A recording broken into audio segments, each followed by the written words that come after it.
kolmas rääkida ohvris energiast ja ohvri kolmnurgast. Ja räägime nendest olukordadest, kus me oleme ohvrid või näeme teisi ohvritena. Et too mõned näited. Ja ma räägin nendest olukordadest, et kõige lihtsam näide selle kohta, kus me ennast ohvrina näeme, on konkreetselt, et keegi isik kuidagi moodi käitub meie suhtes halvasti või teeb midagi halvasti ja siis me tunneme, et me oleme ohvrid. Et ma olen ohver siis. Et see on nagu kõige tavalisem asi, et keegi konkreetne isik või mingi elusituatsioon, et seal on kõik väga selge. Nii, siis on nagu teine variant, mis on natukene segasem või selline, et see ohver ei ole nii selge persoon. Et me ei tea täpselt nagu keda süüdistada. Et siis, et kui kõik on enam-vähem halvasti, siis on umbes, et me oleme, elu on see nagu see agressor, et elu kohtleb meid halvasti. Või siis, et kui meil on mingisugune füüsiline haigus, et siis on väga kerge tunda ennast ohvrina. Siis on näiteks sellised mingisugused suured katastroofid, et mingi orkaan või torm või maa värisemine, et siis, eks ole, ja räägitaksegi maavärina ohvritest ja see ongi selline, et kus on see väga nagu tunnustatud, see ohvri roll. Ja mõnes mõttes see on ka tõsi, aga nüüd on küsimus sellest, kuidas sellesse suhtuda, eks ole. Nii, ja siis on, mida me kõik viimasel ajal kogeme, eks ole, et on sõda. Et see on see koht, kus me tunneme ennast ohvrina. Et kuigi meil siin Eestis õnneks ei ole, aga ikkagi me oleme mõjutatud sellest Ukraina sõjast ju kõik praegu ühel või teisel viisil. Nii, ja siis kolmas väga huvitav punkt, mis on eriti sellistes esoteerilistes ringkondades teemaks, on siis salapärased vaenlased. Et salapärane vaenlane on siis mingisugune selline salapärane jõud, et räägitakse mingisugustest kosmilistest parasiitidest või mingisugustest olenditest, eks ole, kes siis inimesi energiast tühjaks tõmbavad või inimeste sisse lähevad või et see on terve suur valdkond, millega mõned inimesed väga tõsiselt tegelevad ja nemad arvavad, et kõik hädad inimestel siin maa peal on põhjustatud nende tegelaste poolt siis. Et salapärase vaenlase hulka tegelikult nagu kristlikus mõttes kuulub ka saatan ja tema käsilased, et see on ka selline nagu salapärased vaenlased, eks ole, kes siis inimesi ahvatlevad igasugustel halbadel asjadel. Nii. Ja siis ja siis on veel näiteks nõiad, või siis inimesed, kellel on mingisuguseid võimeid ja siis on siis inimesi, kes arvavad, et need inimesed, kellel on siis mingisuguseid võimeid, et nemad siis tegelevad sellega, et siis teistel inimestel halba teha. Et see on väga nagu levinud, oli siis hakkas 16. sajandil, kui hakkas see nõiajaht, eks ole, et kui olid rasked ajad, mingisugused näljahädad, sõjad, eks ole, et kariloomad hukkusid, loomulikult oli see mutt seal külaservas või kes üksinda elas selline, et tema oli nõid, nägi siukene välja, kummaline võib-olla natukene. Et see naisterahvas siis, või oli ka imekaunis naisterahvas, et kindlasti tema oli siis see, kes oli süüdi selles, et kogukonnal kõik need õnnetused juhtusid, et selles mõttes. Ja tegelikult ma praegu vaatan, et inimesed, et kui neil on eluliselt väga keeruline, siis neil on väga kerge uskuda, et keegi siis nende suhtes teeb mingisugust musta maagiat või midagi sellist. Siis on igasugused vampiirid, et pigem küll praegu usutakse energiavampiire, vanasti usuti ka päris vampiire, aga ühesõnaga kõik see on selline salapäraste vaenlaste kamp põhimõtteliselt. et kuidas ennast nagu tunda siis sellise ohvrina. Vot, nagu see esimene variant, millest rääkisime, see on nagu selge, et sa tead, kes su vaenlane on ja siis sa saad temaga võidelda või mitte. Et nende kahe teise punktiga on nagu palju keerulisem. Vot. Nii. ja siis nüüd ma nagu räägingi siis sellest ohvri kolmnurgast.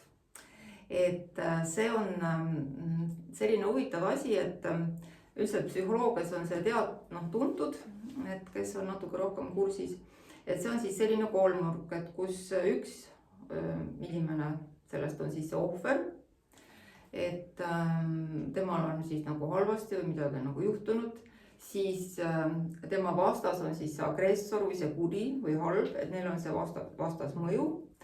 Ja siis tuleb mängu see kolmas, kes on see päästja, et kes siis päästab selle ohvri ära selle agressori käest. Nii. Ja siis kõik tundub nagu muinasjutused ilus, eks ole, et sa oled hädas ja sul on keegi, kes sind kiusab ja siis tuleb keegi, kes sind päästab sellest kõigest. Aga nüüd, kui teil on elus kogemusi, et te olete sattunud sellisesse dünaamikasse, kus on siis ohvri energia nagu üsna selgelt näha selle ohvri kolmnurgana, et siis te võite tähele panna, et nagu te sellesse süsteemi sisenete, nii hakkavad need rollid muutuma. Et see ohver võib käituda üsna agressiivselt ja mitte ainult siis selle agressori suhtes, oma vaenlase suhtes, vaid ka päästja suhtes. Ja siis näiteks agressor võib hakata nägema päästjat kui siis agressorit ja ennast kui ohvrit selles loos. Et ühesõnaga need rollid hakkavad nagu nihkuma. Ja see on üks lõputu draama. Ja selle asja nagu kõige hullem tulemus ongi see, et see jama ei lõppe mitte kunagi. Et ükskõik, kuidas selles ohvri energias siis proovitakse seda olukorda lahendada, ikka lõpuks ei saavutata sellist nagu kokkulepet või lahendust, kus kõik osapooled oleksid rahul. Ja sellepärast see nagu ei lõpe mitte kunagi, et sellised vimmad, mis kestavad aastakümneid, võib-olla ka läbi põlvkondade mingisugustel suguvõsadel, see kõik on see ohvri nagu teema. Ja kuna ma mõtlen, et meie ühiskond on niivõrd orienteeritud nagu sellele energiale selles mõttes, et meil on ju tohutult vaja kogu aeg teada, kes on süüdi ja kui midagi juhtub ja siis hakatakse seda süüdlast otsima, seda agressorit ja siis on mingid inimesed, kes päästavad ja siis hakatakse kedagi süüdistama, et nemad on siis need agressorid ja siis keegi ütlevad, et nemad on ohvrid ja ühesõnaga see kogu see värk niimoodi. Kuidas siis sellest olukorrast välja tulla, et kui keegi leiab, et ta saab aru sellest, et see ohvri kolmnurgas olemine ei vii teda kuidagi edasi, energia on madal, sagedus langenud. Ja just seal ongi need asjad, et energia läheb tohutult madalaks, me kaotame tohutult palju eluenergiat, me ei liigu üldse edasi ja me sagedus langeb. Ja meil nagu on väga, ja nagu ma olen rääkinud varemalt, et kui sagedus langeb, et siis on väga raske luua midagi uut. Sellepärast, et emotsioonid on nii all, eks ole, madalamad emotsioonid loovad sellise sageduse. Tegelikult ongi täiesti välja päästmatu olukord, aga siin on üks lahendus. Ja see lahendus on siis see, et sa võtad vastutuse oma elu eest enda peale. Et nagu ma olen ka varemalt öelnud, et keegi ei ole ohver ja kõik on õiglane ja ainult sina oled ise oma reaalsuse looja. Ja kui sa sellelt platvormilt hakkad nagu vaatlema seda asja, siis seal on lahendus.